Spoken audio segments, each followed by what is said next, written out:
Get ready to enter a brave new world with your host, Vasant Dhar.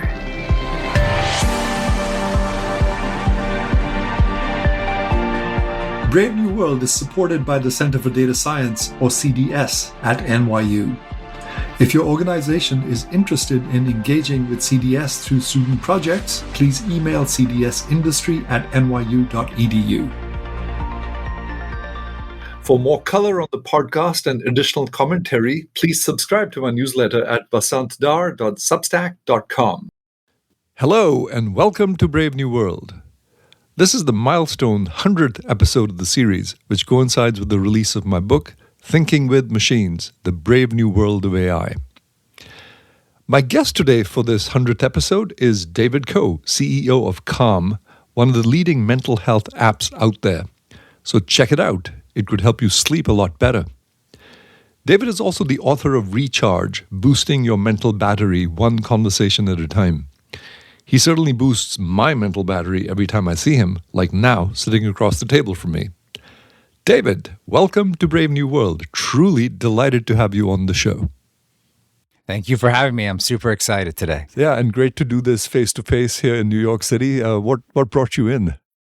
You know, I had a number of meetings, and I've got something at Stern tonight. So for NYU, I did a couple of talks already. So it's just been a whirlwind of a trip so far. Yeah. Cool. Have you done talks already? You mean this morning? No. Thankfully, it was last night. Okay. Yeah, because I was going to ask you, what's your battery level like this morning? My battery was a little bit low at the end of last night because I was just running on fumes. But this morning, it is super high having this conversation with you. Cool. Yeah, me too. In fact, I got up and I was, motivated to even do some yoga and stretching, which I've been remiss. I keep telling myself you got to do more of that. So I feel 100% charged myself. I love that. Awesome. I love that. Yeah. Stay charged. Yep. Yeah.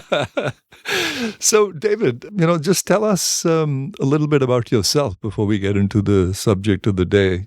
Sure. Where you grew up, what influenced you, that kind of stuff. So my parents came over from Korea so I'm first generation here. I was deeply influenced by them, their work ethic, especially them coming over and not having a command of the English language. The work ethic I have today, I really attribute it to them. And so that's been a part of who I am and a part of my career as long as I can remember. In terms of my just journey in the workforce, it's been quite a journey from banking to the internet to gaming to healthcare. So I haven't followed a straight line, but I attribute that to continuous learning and curiosity. And I've met a lot of great people along the way who've deeply influenced me, which I'm sure we'll talk about. Yeah. So, tell us a little bit more about that. The whole sort of transition from banking to gaming to healthcare. How did that happen? Yeah, I think the biggest thing I attribute that to is I've been very fortunate to have met people along the way that have really influenced my career, and I have been given opportunities and chances by individuals who have also really inflected my career. When I was in banking after NYU, I did that for a number of years, and I really loved that foundation. But I realized that it wasn't my passion. And what I started to want to do was something different. And I met actually two individuals while I was in banking that really changed you meet people along the way that really kind of change your career. While I didn't know these individuals well, I was working on a deal of theirs. They were for DoubleClick. And not only were they working hard, but they had such a passion for what they were doing. This was in the late 90s for the internet. And I decided right then and there that I wanted to be a part of that. So I left banking to go work at Yahoo. It was the only place that would give me a job not in finance. And I had to start all the way at the bottom again, but loved every opportunity I was given there and stayed there for 10 years. After that, I went into gaming at Zynga because Mark Pincus had given a speech at Yahoo. And when he came in and gave a speech at Yahoo, I was like, wow, I'm really interested in what he has to say. And so I emailed him and we met afterwards. And I don't think actually I've told really many people that story. And I was fascinated by his narrative of getting the world to play together. And so his narrative was around play. While at Zynga, I met someone who influenced me and got me into healthcare. His name was Jack Rowe. And he was super influential. He's been with me now for almost 15 years since then. And he was the former CEO of Aetna. And he said to me, how many people play games every day? And I was like, wow, we have 100 million people a day playing games for 5 minutes a day. And he said to me, if you got 100,000 people to focus on their health, you could change healthcare. And I was like, wow. I was like, that's it? And that's quite a data point, right? Isn't it? Yeah. It's a big data point. Yeah. I was like, I held that thought for a while because I met him in 2010. Zynga went public in 2011. And in 2013, when I left, I called him and I said, hey, I'm ready to jump into healthcare. And that started my healthcare journey. You mentioned him in your book, and he plays quite a prominent role in your book. That's right. So you founded a company called Ripple. Is that right? Yeah, that's right. So say more about that. What was that about? Well, first with him, I joined the board of a company called Rally Health in 2014. And Rally Health was all built around wellness. And eventually that company got acquired by United Healthcare fully in 2017. I stayed at United Healthcare until 2019. And in 19, I left to start my own company, and it was deeply influenced by my mother. And I had gone to Korea, and my mother was taking care of her mother and my grandmother. And I noticed that the kitchen table was littered with Post-its. And I asked her, like, what are all these Post-its here? And she was like, oh, this is when your grandmother in Korea needs like her medication. Here's how she's feeling, her pain index. Here's who's coming later to help out. My mother is the primary caregiver. And I was like, in one of the most advanced countries in the world for technology, she was still using all these Post-its. So I set out to try to solve that problem by building an app that was called Like Paper. And the whole notion was to take back the kitchen table. And so I wanted to build an app for caregivers that would supplement and support payer-provider care management teams. So you as a patient could tell the caregiver how you're feeling. So my mother could interact with other family members who were bringing groceries or doing different tasks during the day, and you could all stay coordinated. Well, then COVID hits, and all of a sudden, people need that more than ever because they're not going into the home. And so what we noticed was that most people who were caregiving for other people had mental health issues and that they were suffering because not only did they have to go to work, then they would come home and all of a sudden do their second job. And then so I wanted to follow that narrative, spend time with the founders of Calm, and ultimately we decided to join forces, and here I am. Interesting. So let's back up a little here, right? Because, you talked about your background, growing up, Asian parents. I grew up in India, Asian parents. I have some stories that both amusing and sort of enlightening about how you just had to be strong. I mean, you couldn't complain. If I'd complain, the question was, is there blood? And if there wasn't, it was not a problem, right? Unless you saw blood, well, that was cause for action. In our younger days, sort of powered through life because mental health wasn't a thing, right? Yeah. That's right. When did you start becoming aware that it was a thing? Not till much later in life. And so my mental health journey, similar to other, I would say, immigrants, was that when my mother has given me some of the best advice in life. But I think what I'm about to tell you is the one piece of advice that she didn't give that was so good. And so I suffered my first panic attack probably when I was around 14 years old. And I didn't quite understand what was happening at the time. And I would get these things repeatedly when I would stress myself out over exams or tests, tightening of the chest, sweaty palms. And I didn't quite, my parents, my mom in particular, because my dad was always working, would say, you need to power through this, and you're just nervous. But I was going through something much more at the time. I also realized that when I went into banking later, that I would also suffer some of these things, but what would happen is I would turn to unhealthy habits to help to get me through it. And so I started smoking as a young adult to get me through some of the late nights and the work. And then as I was smoking, I would start to eat late at night. And so I would start to feel a sense of physical health issues in addition to mental health issues. It wasn't until much later when I was in healthcare, and then in particular when I was at Calm, that I feel like I would have the understanding of the language and understanding of what I had been through, and now a much better understanding of how to take care of myself. And that's part of the book. That's part of what I talk about as a company. That's why I'm so grateful to be here today.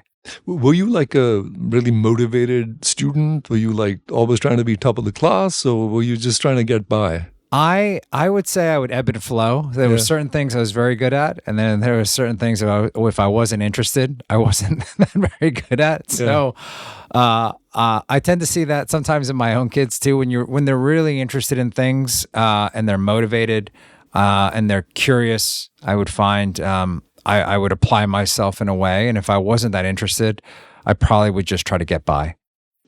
It's interesting, when I read your book, it sort of set me off in so many directions. And, one of them was, is this focus on mental health something that we can now afford, quote unquote, that we just couldn't afford this earlier, that life was different, the world was different, you just sort of did your thing and you did the best you could, and you tried to cope with stresses the best you could. And all of that sort of made you stronger, right? And I sometimes wonder, is this like a generational thing, right? Where, our generation just went through stuff, it was like, tough shit, deal with it, right? Right. And then, because my parents never ever came to my school. I have this story about how my mom put me into 7th grade instead of 4th grade by mistake. This is a true story, and, so they weren't really engaged. School was someone else's problem, and as long as you weren't failing, everything was good. And yet I remember, going to every parent-teacher conference of my kids' school, right? So we as parents were just a lot more kind of concerned and, involved. That's right. And, when I was 19, I hitchhiked from Kabul to London. There were no phones at the time. I never spoke to my dad. Sure. My mom had passed away by then, but it was just like, parents just sort of let you, find your own path, so to speak. And there was very little sort of, direct involvement. And yet we become like so involved as parents, right? So I sometimes wonder if this is like a generational thing and something that's come from, increasing affluence and wealth, and the fact that we can actually afford to focus on mental health. How do you think about this? There's a lot to unpack in terms of what you just said. I would say, in terms of mental health, that was not, when I was younger, we never talked about those things. And today, I do talk about that with my own daughters who are 17 and 14. I ask them about how they're feeling. I ask them about how their battery is. It's an easier way to approach, I think, a heavier topic. What I would tell you is, today, especially in the US, I feel that the conversation around mental health is probably the most approachable it's ever been. But that's not in all parts of the world. If I go back to Korea right now, it's not very approachable. It's not very approachable in society. The conversation is starting to flow because suicides are increasing. And those conversations are now happening because famous actors and singers have committed suicide, and it's horrific. But now there's a conversation around mental health. But that conversation has largely been something that we don't talk about in many, kind of Asian societies today. What I would tell you in terms of kind of us as involvement in parents and what you're bringing up, a lot of that to me is around the pace of technology as well, as we both talk about. You're right. We didn't have phones. We didn't have apps that would track, your kids. My parents didn't know when I first started driving how fast I was going. We have apps today that track all of that stuff.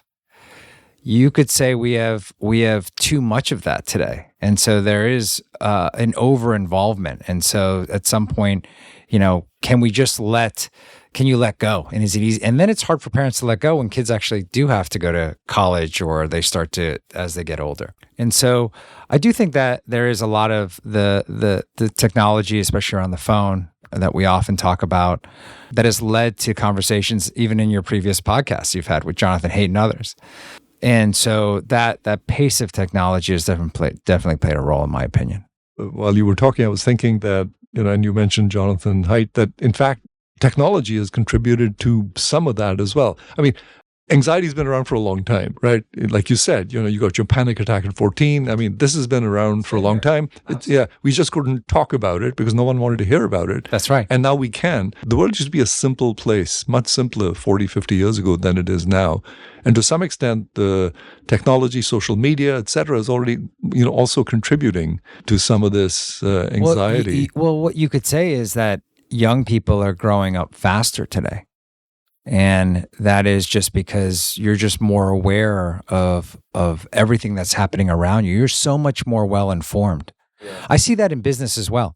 I will tell you, for many of us, traditionally, you would get your shot to run companies, start companies after you had worked for a long period of time. So you would gain that skill set. But today, because of podcasts, because of how the internet is, many people are, as you know, building companies right out of school or during school. There is a certain confidence that you can, and they're very well versed in the language. I can't tell you how many meetings I've been in with folks who are in their 20s who can speak about term sheets with the same amount of confidence I had 20 years later, right? And so, yes, the pace has changed, but also the ability for you to be more well-informed is changed if you are motivated to seek that knowledge. You mentioned that you ask your daughters, like, how you feeling, right? Like, what's your battery level, right? So I was sort of, that gave me a chuckle, so say more about this, the idea of this battery level. Yeah. Because you obviously think about that a lot and you probably use it in your conversations. I mean, do you actually ask people that, like in business meetings as well? I do. I ask, what happened was, I have been thinking about how to open up the conversation about mental health in the workplace for a long time. And it's a question that's gnawed at me for a long time.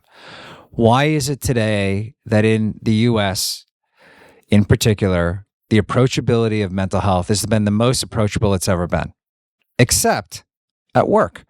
So, but as we know, if you have mental health issues outside of work, it doesn't just stop at work. It's not like the TV show Severance, right? Where it's like two completely different worlds, right? Great show, right? Yeah. But that's like how I think about mental health. It doesn't stop. And so I always feel that, Calm as a company wants to be with you in your mental health journey every step of the way. And so when I started thinking about that, I thought about, well, how do we take this conversation that may seem very heavy and just make it much more relatable amongst all age groups, all demographics? And there was a real aha moment when I was talking to a very close friend of mine, and Brenda, and she said, I said, how was your vacation? How did you talk to your kids? How'd it go? And she said, well, when I ask my kids how they're doing, I ask them, how's their battery? And I said, oh my God, that's brilliant. Because when I ask my kids how they're doing, I get a standard answer of, good, I'm fine. Don't talk to me about this stuff. But when you ask your kids about how's their battery, because they've just grown up with technology and batteries and everything that they do, it's very easy for them to go, oh, I'm at 75%, or I'm at 50%, or I'm at 25%. She knows then that her kids may need a snack if it's too low. She knows then, having two young boys, maybe they need a nap. She knew just by that simple kind of analogy how to kind of help them recharge their mental battery and how that affected their physical health as well. I love that analogy, and I told her, I want to kind of run with it, and she agreed. And, she's obviously acknowledged in a number of things, but that to me was like the whole kind of start. And when I talk to my own kids about it, it's really simple now. It's just like, how you feeling? How's your battery? And they'll just be like, it's great, it's charged or it's not. And they'll just give me great answers around that now. Yeah, no, it's a great example for multiple reasons. I was thinking about this, right? Because when you ask someone, how are you doing? Well, I'm fine, right? Or, maybe, every once in a while someone might say, oh, I'm doing awesome. Something great's happening. I mean, you asked me this when you walked in, how I was doing. And I said, how you doing? I'm That's doing. right. And I said, I'm actually feeling great. It's the last week I got to get my book in, and, I'll be done. And so I'm feeling like awesome, right? But I don't usually say that. Usually I'm like, yeah, it's all right. I'm good. Yeah. Whereas, as you point out, we're obsessed with the battery level on our phones, on our computers, right? So it's something that we're really aware of. That's right. And when you ask that question, you can get a more nuanced response, right? Well, from a scale of 0 to 100, where are you? 100%. Yeah. And it is quite amazing today that almost everyone I know takes better care of their phone than they do themselves. And so if I were to say to you, and your phone battery would get low or it's in yellow and you start to stress out. Or if you have an electric car, it's no different. Or if you have anything, you start to really stress out. But if you feel stressed out in life, most people don't take breaks. They don't know how. And they don't know exactly what can help to recharge them. And so that was a lot of the impetus of the battery analogy. And then once we kind of understood and you tie it to something that you see every day, how many times do you pick up your phone every day? Most people pick up their phones over 150 times a day. Yeah. How many times do you check on your phone battery? Most people check on your phone battery all the time because they're always kind of paranoid that it's going to go low and then they're not going to be able to get that text or that call that may happen at any point of the day, or scroll if they want to for something. But how many people actually take the time to go, I'm not feeling, my battery's kind of low. What can I do to recharge? Just like your phone needs to be recharged. And so that was the whole kind of thought process behind that. Yeah. No, brilliant. Sometimes the simplest ideas are the most powerful. Yeah. And especially at work, it's amazing at work today. And that was really the impetus behind the whole book was we just don't talk about mental health in the workplace enough. And, the whole battery analogy too really works well with colleagues at work, because I am also guilty of this. And I've really worked hard on this over the last couple of years is when I ask someone, how are they doing? I normally just want I used to just want a response of I'm good, I'm fine. Because I only wanted to give you 3 seconds of time and then I've got to go to my next thing. Now, when I ask the question, I try to be a lot more present. So I can, if you respond that you're at 50% or 75%, we can have a dialogue around it. Yeah. And so before I was just like, let's just 2 ships pass really quickly. You good? I'm good. We're good. Right? Great. Right. And now I actually want to, and now I sometimes ask you the question twice. I'll be like, how you doing? You'll be like, I'm good. How you really doing? Not so good. Or not so great, or I'm okay. Okay, that's an opening. How's your battery? Yeah. And so that kind of has opened the dialogue. Yeah. So tell us more about Calm, right? Yeah. You mentioned your earlier journey, so come back to that. What's Calm about? Calm has been just an amazing journey, and that is because I love this the simple kind of mission of Calm, which is to make the world healthier and happier. And while that message is simple, I feel it's just very bold for me in terms of what we want to achieve as a company. And the way we want to get there is we want to be with you every step of the way in your mental health journey. So for Calm, for most people, it's reached over 180 million downloads of the product in 190 countries with over millions of 5-star reviews on the product. So it's a brand that's really built around trust. And it started around meditation, but really hit its stride in 2019 around sleep. And so it recognized that most people today have trouble sleeping. And so over 50% of the users today that come to Calm use it because they can't sleep. And so it started around direct to consumer. We've evolved the product now to be offered with employers. And now, most recently in the past year, we've partnered with healthcare payers and providers. And that's really just because of the brand and what we built around trust, and now continuously evolving the product for the workplace and for healthcare. So I want to know more about the product, but before we go there, why do people have problems with sleep? I think it's the fact that we are now, we can't shut off. So we started with this conversation, you and I, about technology and the pace of technology. That extends to most adults now if you just think about, we used to have, when our parents worked or when we worked earlier, we'd have these big computers and you would have to leave them at work. And then our laptops allowed you to bring them home, but we still were able to close them and shut them off. Now with our phones, we're just always on for most of us. It's really hard now to shut ourselves off. When I ask people today, what's the last thing you do before you go to sleep? Most people say it's the phone. That phone is the first thing you look at when you wake up in the morning and the last thing you do at night for most individuals. And it's constantly ringing and it's constantly updating you on something. And so for most people, the reason why they can't sleep today is that their brain is continuously wired. And so Calm was built to say, okay, if you're going to have your phone with you and it's going to be there, let's use it for something to help you get to sleep. And so we really focused on the sleep portion of it. And that's been essentially the core of the product. And now it's continuously evolved. This reminds me of a book called Why We Sleep. Yeah. Great book. And some of the recommendations in that are just so simple, and yet I don't follow them, right? Which is, you don't want to look at a screen for at least an hour before you go to sleep, right? And yet I often watch movies, or something like that to relax and get me to sleep. And there's plenty of evidence that suggests that actually you're better off not looking at a screen, right? And yet, and yet I continue to do this, which gets me to this, other point, which is that we have a tendency to sort of cause harm to ourselves, even knowing that it's going to cause harm. That's right. I mean, I consider myself a rational person. I don't smoke. I try and take care of my health, but I just can't help it. And I know it's not good for me, and so it's almost like we're sort of morphing into, a species, now with all this technology around us, where we are aware of the fact that these things cause harm, but we just can't help ourselves.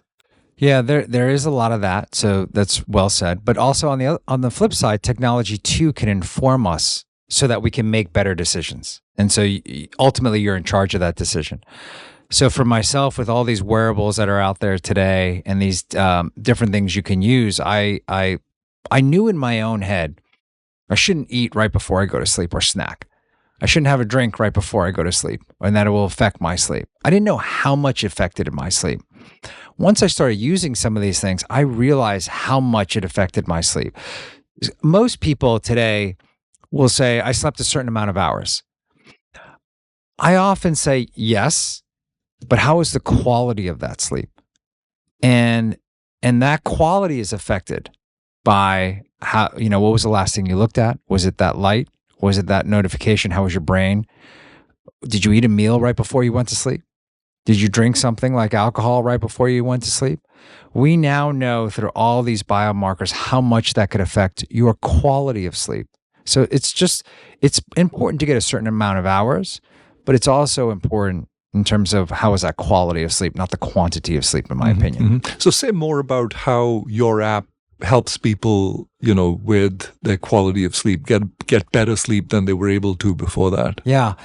So it's in a number of different, where the app is really evolved is around mental health is like, to me, mental health is a combination of your mental and physical.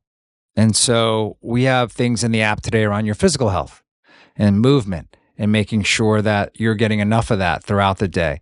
We also have things about mindful moments. So like in terms of how people use the product. So it's certainly evolved from being something that was like a 10-minute meditation or, 15 minutes now to meet people where they are, especially young people, where they may just want 60 seconds or a breathing exercise or something at work. So it's continuously evolving the product. And so at night, when you think about it, it's all these things kind of put together. And so I really look at it like when you're going to go to sleep and you're going to listen to a sleep story, for example. And my wife was the one that is religious about this. She uses the product more for sleep than I do. And so what's a typical sort of scenario of how the product is used? Yeah. So for myself, I'm more about like the breathing exercises in the product, short snackable moments throughout the day. That's how I use the product.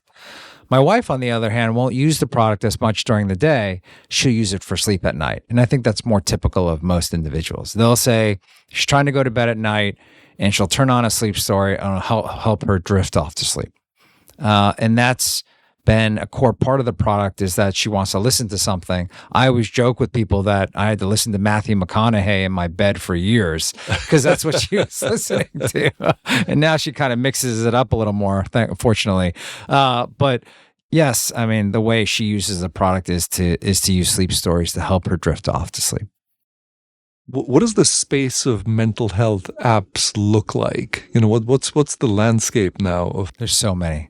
So what are the top 5 and what do most people use them for? Well, what I would tell you is like there are apps out there. I just like it when people have something that they can turn to, whether it's Calm or other mental health apps that are out there today.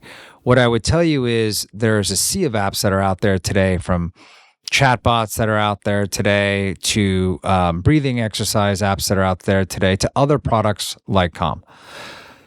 The thing that's hard to replicate, though, in the space, because now it's easier to make an app with AI and other types of technology out there than it was, let's say, 5 to 10 years ago, is the fact that it's really hard to build trust with a consumer. You really want to make sure at the end of the day, is this app something that you could trust, and will it actually help you get healthier? So that's where in healthcare, I often talk about, it's not just about, it's about gaining trust with someone so that they will engaging with someone that they will adhere to the product so you can actually get better, adhering long enough so you can have an outcome and say, did you actually get better? And then testing again to see, did it actually help you in your journey? And that journey is not something for most individuals that's a 4-week trial or a 3-week trial or a 2-week trial. That's something you will come and use throughout your lifetime for most individuals. You'll pull on it when you need to. And so for me, like, I use Calm, and I used Calm before I even joined, and it wasn't every day. It was when I needed it. And it was just something I knew that was there. And if I needed to turn to it, I knew it was there, and it was something that I trusted, which I think is the most important part of that. So let's dig in a little more into trust, right? Because I guess I would trust it if it were helping me sort of become better and I could feel it. So let's consider a sports analogy. You know, I'm reminded of my son who works for an MLS soccer club in Dallas, and he used to coach a team up in the Bronx, and I went to many of his games. You know, he'd occasionally dispense advice from the sidelines, telling the players things like they were holding on to the ball too long or getting rid of it too quickly. You know, and his players realized that their game got better if they followed his advice, so they began to trust him. Is there an equivalent in the mental health space, or is it more complicated? How do you think about trust in this space? Sure. I think about it like this. You know, different people will use different products for different things. For people that use Calm today, or people that come to Calm today, some of them will come and say, I'm having trouble getting enough quality sleep at night, or just sleeping in general, or just even going to sleep. My wife is a great example of that. And if they feel that they're getting better quality of sleep, it's not this vicious cycle where, you know, you don't get quality sleep, you show up for work the next day, you can't be your best self, you're not as productive at work the next day, you start to stress yourself out more, you go back home, you still can't sleep because now you're working extra late. So it's just this pretty vicious cycle. And that's why I think sleep is so important. It's the foundation. But and it's the connection between your mental health and your physical health. And so if I do feel like I get better quality sleep, I do feel better for the next day. I do feel I can be more productive the next day. And how do you get that data back, to you to say, we can sort of objectively measure that someone is getting better, right? So for example, let's say you can measure people's cortisol levels or something like that, right? That would be like an objective marker. Say, hey, it went from 80 to 50 and that's more in the normal range. What's the equivalent here in terms of? Well, I think you'll have a different equivalency level in workforce versus healthcare in terms of what payers look for versus what direct to consumers will look for. So I have three.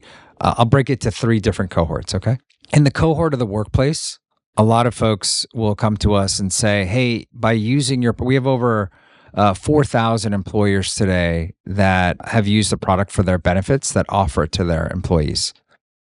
And what I often get, and I was just at someone yesterday talking to them, they say, one of the hardest things we do when we offer services for our employees is that they actually use it.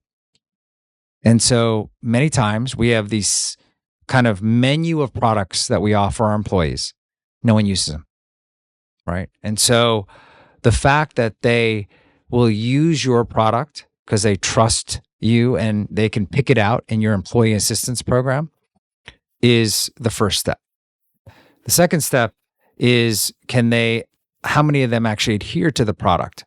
And a number of them do. And then they look at it and say, did that actually help us in terms of culture? Did that, so they'll do their culture surveys. It's not just our product alone. Did that help us in terms of workforce productivity, absenteeism? So they'll look at all these, and every company has different, depending on the size, will have different markers that they look at, depending on their HR department. But what we often get is we're one of the few apps that are promoted.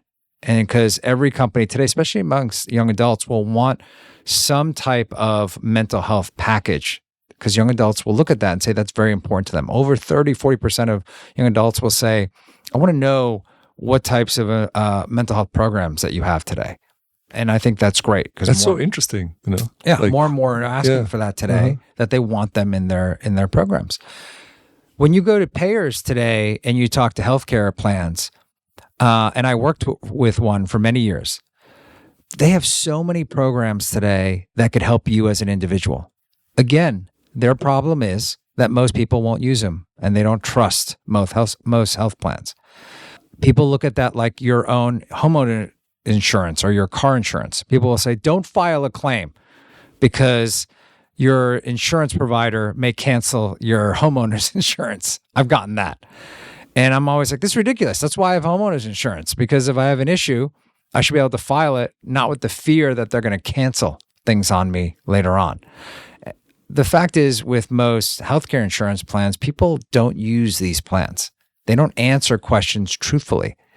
If you don't answer questions truthfully, then there's no way for them to help you. This is part of prevention and intervention. And so with products like Calm, when we partner with them, they say, oh, wow, people trust you now to be a little bit more of the front door. And then the rooms in the house are essentially the programs that they offer. That's how they see value in the plans. And so there's many different ways different cohorts will look at adding value. Those are just a couple of examples. Right. But what I would tell you is most of it starts with, can you get people to just engage? So you're getting this data from the employers that are using the app. Yes, yeah. And from employers, from insurance companies, and also from our own users that use our product today. Right. To what extent is cost a barrier to mental health these days? It's a barrier. It's not the only barrier. I think stigma still, in talking globally, stigma today is probably one of the largest barriers that's out there, even though we continuously are making strides. But to me, stigma still is the largest barrier for mental health, being that, again, in the workforce, that's why I wrote the book around Recharge, stigma is a barrier in the workplace. I have met many CEOs who have their own journeys around mental health and I was like, do you share these journeys with your own employees? And they're like, no. Why not? And there's this concern that it promotes weakness. And I believe that sharing these stories, and I've had to open up with my own employees, can build to better resilience and a stronger culture. And it's not about showing weakness. It's about showing resilience. Really well said, David, about such a conversation showing resilience and not weakness. So, as the CEO of a mental health company, what are the biggest challenges you're facing at the moment? I continuously think about how I meet people where they are. And so, continuously evolving the product to meet people where they are, both, and because we're a global company and we're in 190 countries in 7 different languages, I often think about how do you continuously meet people where they are? And different people now and want different things, meaning some people like my wife will want a longer sleep story. I also recognize that the product has, people have shorter attention spans as well. And so we've had to make the product go, how can you, if you're at work, you may not have 10 minutes. How can we build something that you could use in 30 seconds? How do we build something that you could use in 60 seconds? What can we do to meet you where you are whenever you need it and however you need it all over the world?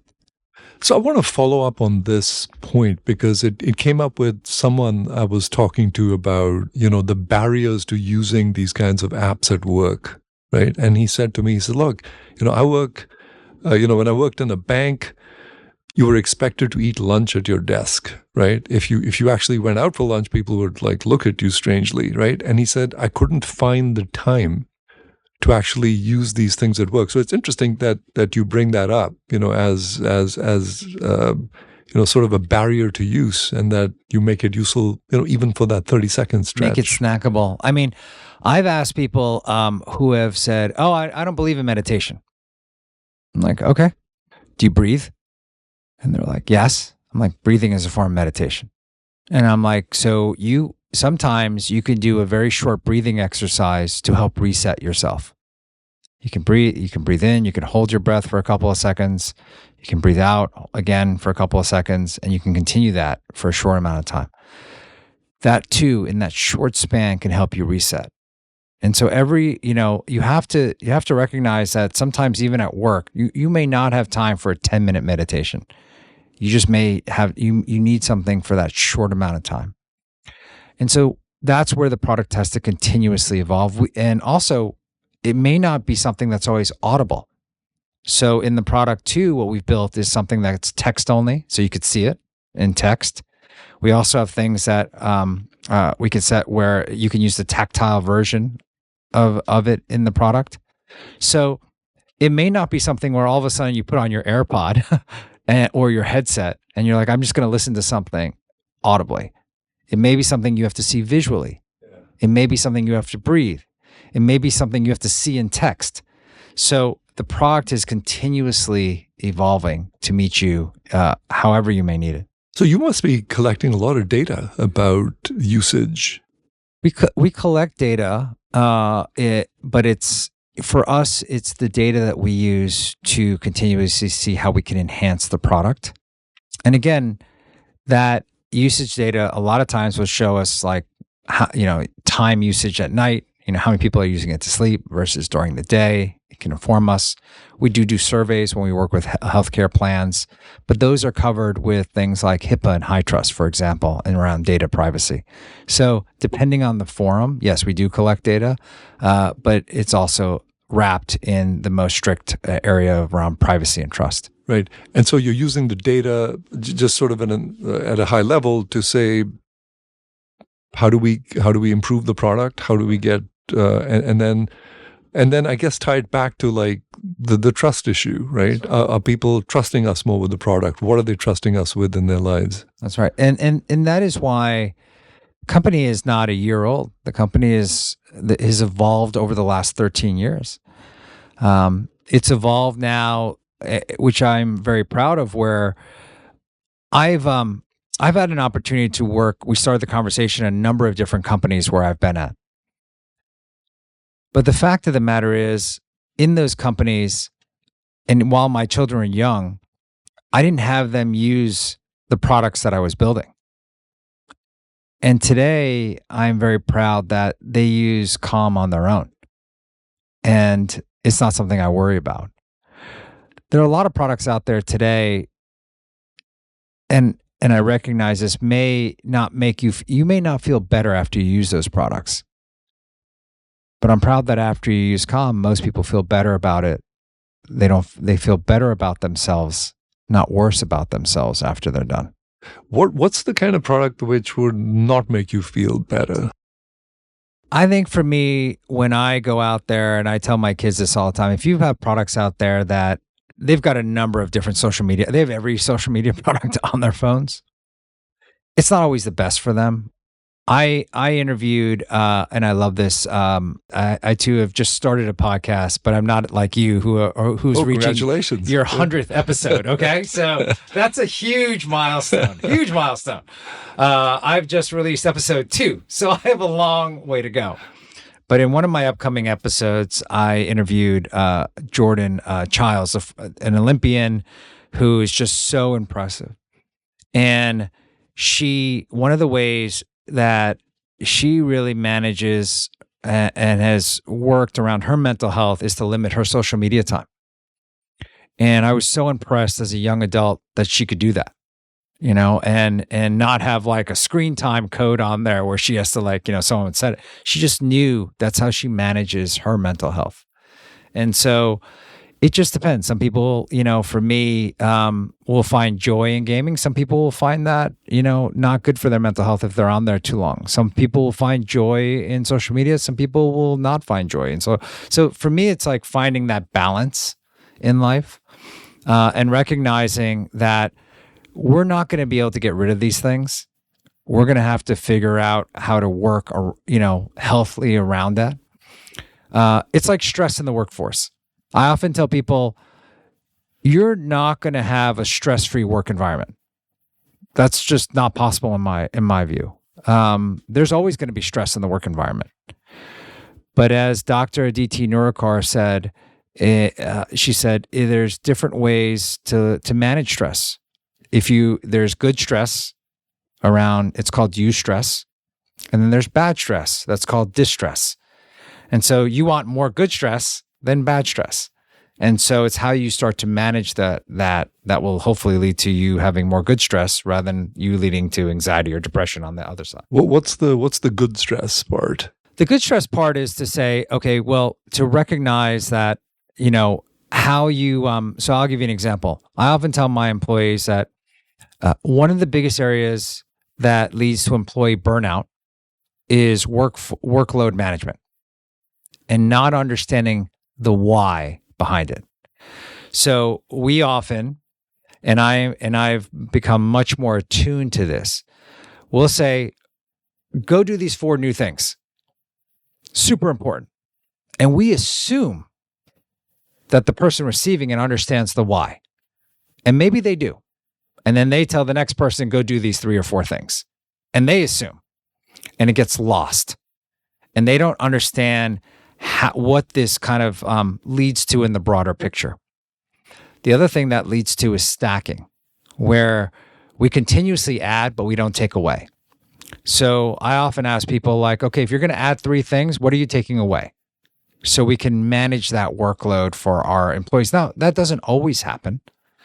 But if that transparency is there and that stress is going to come from it, but they understand the why and they understand what that lathers up to, that actually can build to a more transparent and a more resilient workforce culture going forward, rather than one that just dumps stuff on you and you don't understand where that's coming from. That can lead to distress. So what would your advice to managers be, right? Because one of the things you actually talk about in the book is that it's not adequately acknowledged in the workplace, right? This issue of mental health, right? So, and yet managers are sort of intuitively aware of, how they can get the most productivity from their employees, but they're not consciously thinking, about burnout. So what would your advice be to managers?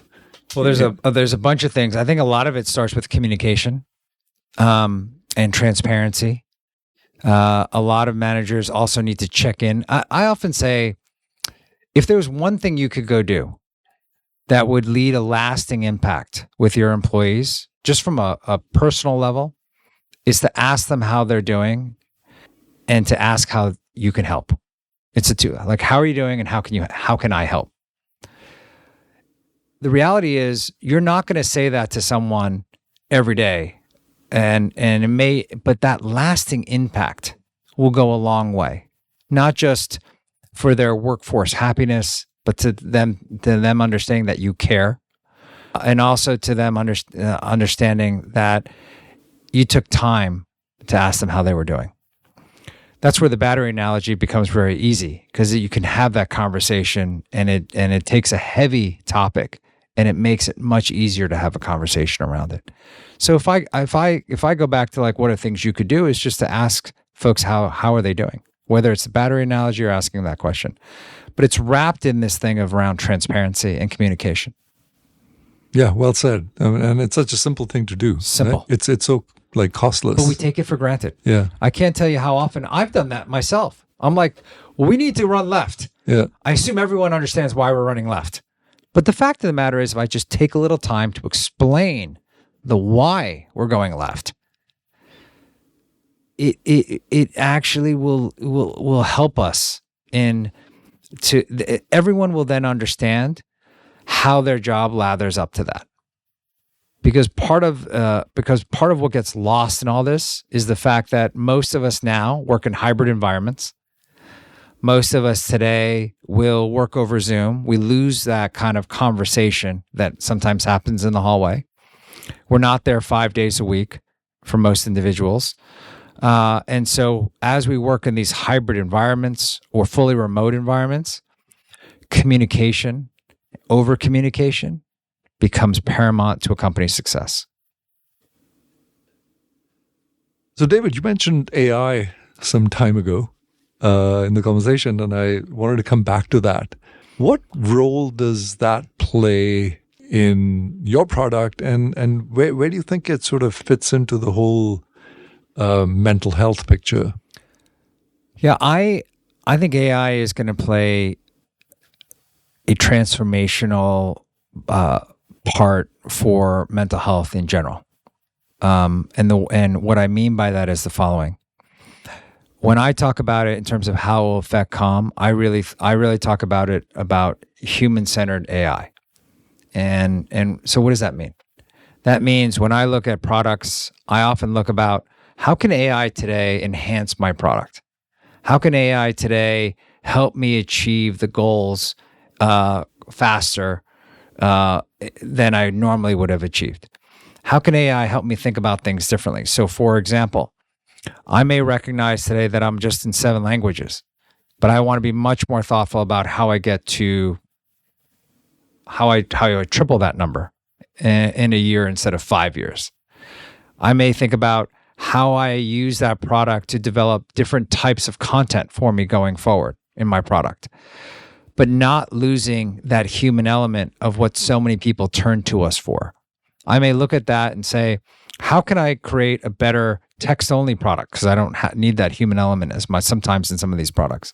So I look at it in terms of how can it enhance my products today while still keeping the human element of my product around mental health, because so much of that is around one-to-one connection or people feeling that someone is there truly listening. On the other hand, for efficiency in the company, I often talk about, well, how can it make us more efficient as a company? And it's already being used widely throughout our company for efficiency purposes. So there are 2 ends to that spectrum in terms of how we use it today.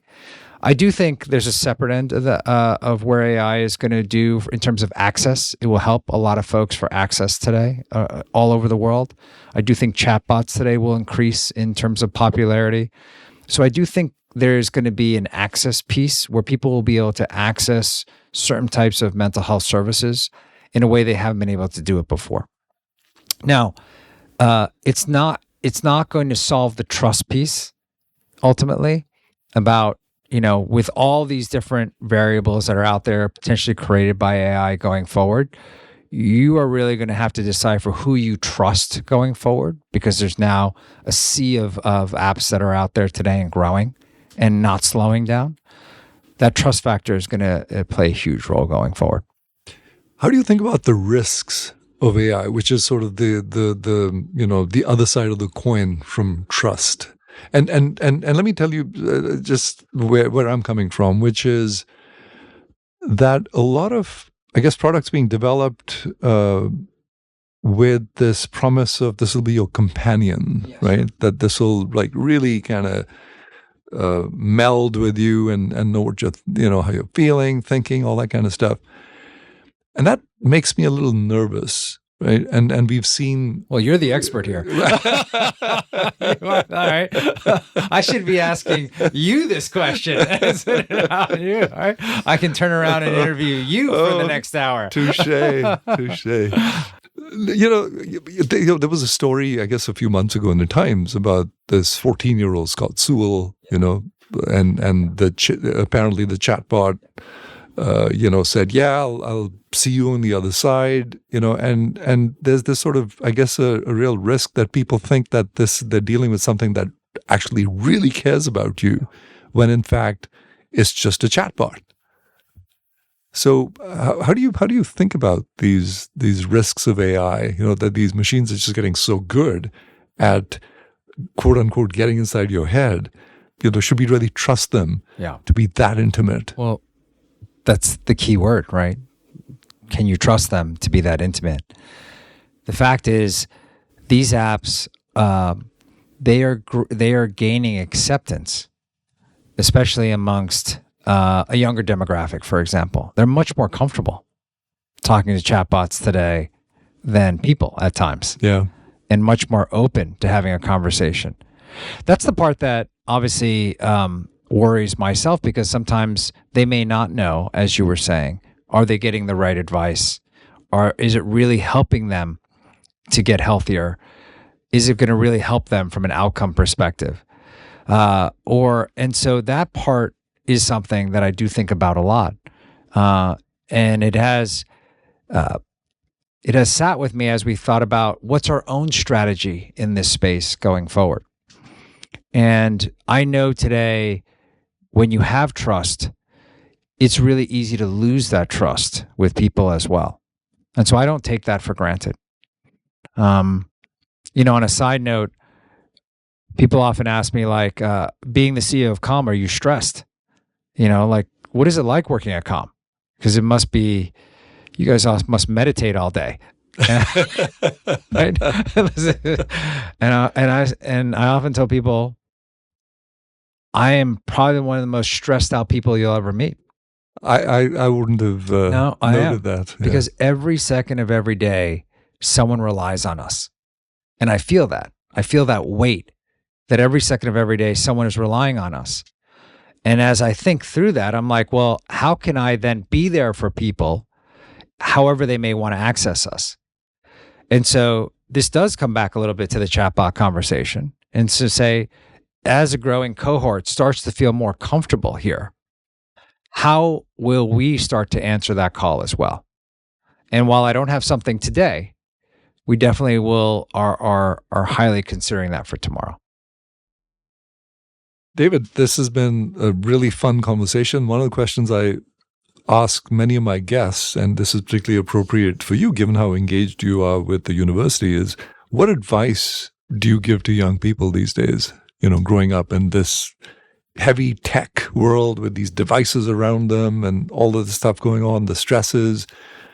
What's your, a few pieces of advice?